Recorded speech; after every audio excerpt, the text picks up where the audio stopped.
જમીન કે મિલકતમાં વારસદારનું નામ ચડાવવા માટે હવે સરકારી કચેરીના ધક્કા ખાવાની જરૂર નથી. હા, હવે તમે ઘરે બેઠા જ ઓનલાઈન વારસાઈ નોંધ માટે અરજી કરી શકો છો.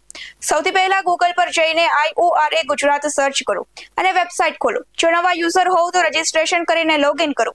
ત્યારબાદ ઓનલાઈન એપ્લિકેશન પર ક્લિક કરો અને અરજીના પ્રકારમાં જમીન દફતર સર્ચ કરો. વારસાઈ નોંધ પસંદ કરો. હવે તમારો જિલ્લો, તાલુકો, ગામ, મોબાઈલ નંબર અને ઈમેલ આઈડી દાખલ કરો. જે જમીન કે મિલકતમાં નામ ચડાવવું હોય તેનો સર્વે નંબર અથવા તો ખાતા નંબર દાખલ કરો. ત્યારબાદ સિસ્ટમ આપમેળે હાલના માલિકીનું માહિતી બતાવશે. હવે જરૂરી દસ્તાવેજો અપલોડ કરો. મૃત્યુનો દાખલો, તલાટી પાસે કરાવેલું પેટીનામું, તમામ વારસદારોની વિગત અને ઓળખના પુરાવા. બધી માહિતી ચકાસીને અરજી સબમિટ કરો અને મળતો એપ્લિકેશન નંબર સાચવીને રાખો. ત્યારબાદ તમારી અરજી તલાટી અથવા તો મામલતદાર કચેરીમાં જશે. જરૂરી ચકાસણી બાદ તમને રૂબરૂ બોલાવવામાં આવી શકે છે અને પ્રક્રિયા પૂર્ણ થયા પછી વારસાઈ નોંધ મંજૂર થઈ જશે. હવે વારસદારનું નામ ચડાવવા માટે વારંવાર કચેરીના ધક્કા ખાવાની જરૂર નથી. આ માહિતી વધુમાં વધુ લોકો સુધી શેર કરો.